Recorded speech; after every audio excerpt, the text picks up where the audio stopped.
do homem antigo.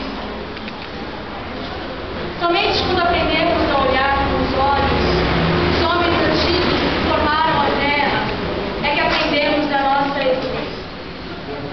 E é com essa essência que encontramos mais uma história antiga dos antigos tempos da terra do sol nascente. É uma outra lenda, tão inverossímil quanto a primeira. Dizem alguns legendários samurais, antigos, tão antigos quanto as colunas do templo, que num tempo em que a terra era ainda mais furiosa e o mar era ainda mais intransigente, que existia um garoto nascido numa aldeia muito pobre, tão pobre que lhe faltava comida para a mãe e os irmãos. Este garoto, pensando na fama e no sucesso, e também no sustento de sua família, entrou para a grande e forte e invencível armada militar do rei da época. Dizem alguns que era um rei implacável, que era um rei intransigente e que era um rei tão furioso quanto o mar e a terra do sol nascente, da qual não sabemos o que virá no dia seguinte. Algumas pessoas contam que este garoto, dias e noites, chorou com saudade de sua família, mas que perseverou e aprendeu a arte da luta tradicional brasileira. Contam também que ele se destacou por ser o mais valente, o mais corajoso e o mais honesto de todos os samurais.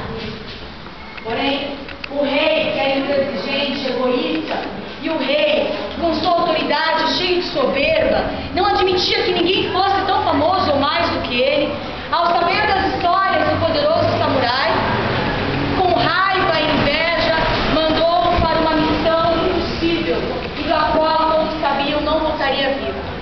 Fez isso de propósito, pela inveja, pela raiva, porque todo aquele que não pode, não tenta, quer tirar daquele que tem e consegue.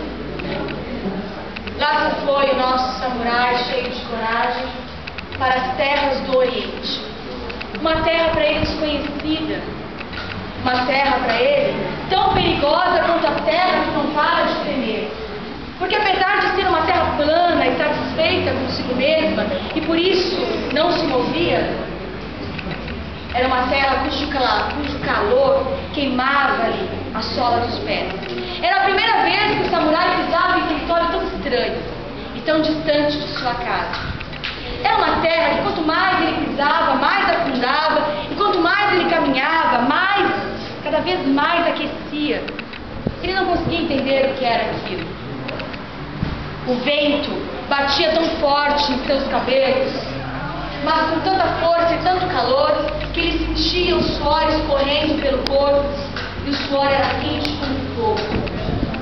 Cansado de tanto caminhar naquele chão incandescente, o samurai, com toda a sua força e valentia, desfaleceu, porque há coisas que nem o mais valente dos homens pode, consigo mesmo. E a falta da água e a falta da comida, e dias e noites caminhando naquele sol escaldante, fizeram com que o pobre samurai falecesse nas terras desconhecidas.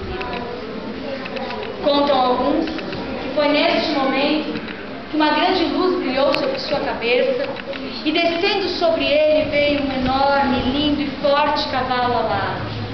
Este cavalo alado, ao abrir as suas asas, causou enorme satisfação no corpo cansado do samurai, que queimava naquela areia escaldante. As asas, batendo cada vez mais forte, fizeram com que o samurai acordasse. Acordado então, diante daquela visão mística e inexplicável, ele ganhou força sobrenatural, subiu no cavalo. Contam até hoje, na terra do sol nascente, que ele está lá no céu. Acontece que o cavalo ganhou força com o vento e voou até as alturas, e chegando nas alturas entrou na lua. E é por isso que toda noite de lua cheia nós podemos visualizar o cavalo e o seu cavaleiro direto da terra do sol nascente.